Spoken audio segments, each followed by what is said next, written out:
First, it's been a week of royal headlines. The Duke and Duchess of Cambridge's new baby, Buckingham Palace refuting the idea of the Queen influencing the Scottish referendum, and Prince Harry launching the Invictus Games ahead of his 30th birthday. But who other royals from our history would have previously been grabbing the headlines? Here to tell us more, historian Kate Williams. Kate, 'twas ever thus then, I suppose. Yes. And I suppose in those days, did people talk about the royal family as well? You know, in towns and villages up and down the land, way back. Have the royals always been a cause for gossip? Cause for gossip, always. So you get the latest royal news and you pass it on. And, you know, they didn't quite have as... You know, they couldn't check it on Twitter, but there was pretty much spreading gossip and everyone knew what was really happening. But if it's Chinese whispers... in those days when they'd only got a horse to take it, you can imagine what reached the village about 200 miles away, can't you? You know, like, we're going to advance send reinforcements becomes we're going to advance send reinforcements. So, wasn't a degree of that involved as well, that sometimes when it reached the final place, it wasn't particularly accurate? Got a bit exaggerated. Yeah. But some of these royals, they were so wild that you couldn't really exaggerate. I mean, most people would think, that's ridiculous, but it was true. And in those days, wilder than, as you say, than it is nowadays. Look at this, we've got some newspaper headlines that might have been. This particular one here, I love. This is, Who's the Daddy? King George IV in multiple baby mystery. He's got a lovely costume of George IV, courtesy of Sir Thomas Lawrence, the artist. That's wonderful. So, George IV, tell us about his multiple baby mystery. George IV is one of our naughtiest kings. He was a Prince Regent, He was a Prince Regent during the reign of George III, trying to get the job off George III. Finally, when George III died, George IV comes on, and he's had non-stop mistresses from the age of 17. A lot of them have blackmailed him. He likes an older woman with a larger bosom is his main interest. And apparently the best way to show jewels, he said. And he has... Well, yeah, you can see that, can't you? They sit so comfortably. Rubies on, you know... on a décolletage. Well, that's apparently so. And he had... Whatever turns you on, Your Majesty. Right. And he had many brothers. So George III had 7 sons and 6 daughters. And by the 1790s, when most of them were in their 30s, 40s, pushing well into the age range of a parent, they had produced between them, these 7 sons and 6 daughters, 56 illegitimate children. And illegitimate children, that's it, and 1 legitimate child, that's it. But there was a wonderful story, wasn't there? Well, wonderful, the most tragic story. With his wife, Caroline of Brunswick, he had 1 daughter, Princess Caroline, who died in childbirth. She did. As did the son she was giving birth to. She and did. Suddenly, we have no heir to the throne. We had no heir to the throne. So in 1817, as you say, his daughter, Princess Charlotte, died, giving birth to her son. And suddenly, all of his brothers, who'd had non-stop mistresses, suddenly got rid of them and tried to find German princesses to marry. And, you know, you can imagine, really, these German princesses. Someone says, oh, this man twice your age, who's in millions of pounds of debt, and he's got a bit of a dodgy history. Will you marry him? And then he said no. Oh, well, yes. Of course, the story then was that it was the Duke of Kent who was first to have issue, who turned out to be Queen Victoria. Absolutely. And she was sort of quite sideways. Wonderful. Now, King John, Magna Carta mayhem. A tax too far, say subjects. Do you think you could be reading this in the Evening Standard tonight, couldn't you really?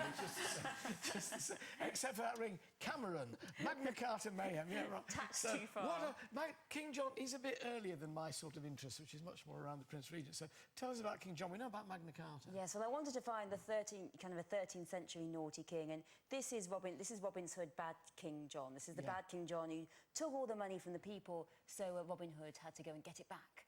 And basically, King John, he lost a huge amount of territory through mistakes, so he thought he'd get it back by charging all his barons lots of money. So this was the Barons' Revolt, then? It was a Barons' Revolt. So his tax rate went up from 13 shillings to 40, which is kind of a... If we had a three times tax rate now, we might be a bit shocked. It went up from what? 13 shillings to 40 shillings. That's a heck of a lot, isn't it? So imagine, I guess, if income tax kind of tripled, we might be a bit shocked. It's almost like the days of Harold Wilson, isn't it?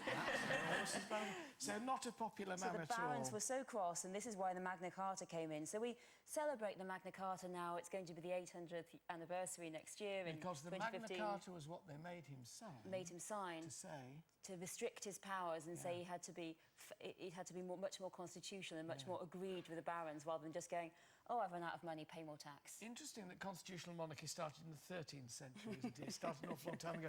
And then the one that most folk will be familiar with, I suppose. Heads will roll, says Henry VIII. Seeks new wife with good sense of humour.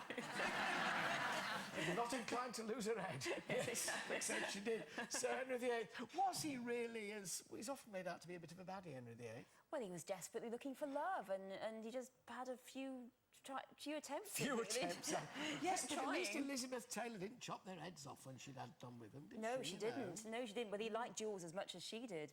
So he was desperate for a son. He was convinced that women were no good at ruling. So obviously Elizabeth II wouldn't hear about that. Well, Elizabeth I rather proved him wrong. She certainly did. And he was so frantic for a son. He had to divorce Catherine of Aragon, his first wife. And he was also, by that point, so desperately in love with Anne Boleyn, who spoke French and was great at dancing. And... Oh, it was an early fish called Wonder moment. Yeah.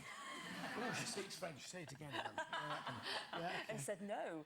And so he married her, but everyone was so excited about her having a son. But unfortunately, she produced this useless girl, which was then Elizabeth I. And after that, he kept looking for wives. There was Anne of Cleves, who was too ugly, so he got rid of Thomas Cromwell for the fact that he'd given her Anne of Cleves. There was Catherine Howard, who he beheaded as well, like Anne. And then there was finally Catherine Parr, who, lucky lady, survived him, so didn't get her head chopped off. It's that lovely mnemonic which I have always remembered. Divorced, beheaded, died. Divorced, beheaded, survived. Thank goodness you were the last one, I suppose. Exactly. So, did people gossip, though, in the same way about the monarchy? I was asking it at the beginning, but, I mean, did they really? Did tittle-tattle go around the country about these people? And was it as eagerly sought, this royal gossip, in those days as it is nowadays? Oh, non-stop. And what we have are much more sources from, of course, Henry VIII and from George IV. But for George IV, it was much worse than ours, because they'd have caricatures of them, in which it was shocking caricatures. When he was Prince of Wales, because he was rather fat, they used to call him Prince of Wales with the H in there to make. And they portrayed him as this great big whale surrounded by glamorous mermaids, because that was the way he lived. So there was gossipy, everything. Worse than even we are today. Kate's back next Thursday with the history of the Downton Abbey era. That'll be fascinating. Carson, yes, my lady. But for now, my thanks to Kate Williams. Thank you. Kate. Thank you.